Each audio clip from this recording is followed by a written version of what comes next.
I knew I wanted to work with wildlife. I wanted to work outdoors.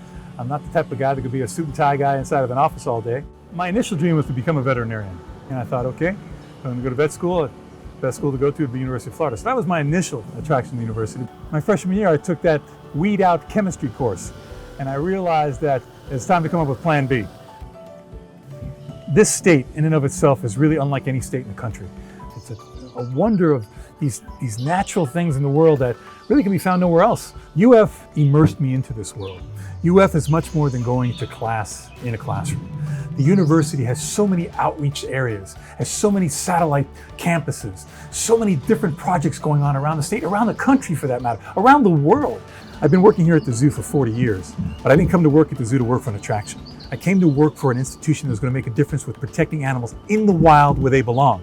I say it over and over again, in a perfect world, we wouldn't need any zoos. We don't live in a perfect world.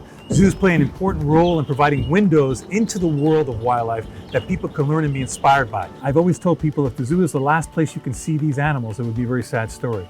We as a zoo, and I believe me, as a product of the University of Florida, have a moral obligation to protect this environment for the future generation. The bottom line is, listen, if you lose a species, if you lose an environment, you lose a plant, all the money in the world isn't going to bring it back.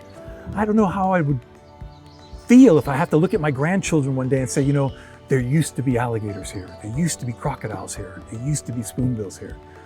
That's not what I'm about, and that's not what the University of Florida is about. And that's why all of us work so hard to inspire that next generation.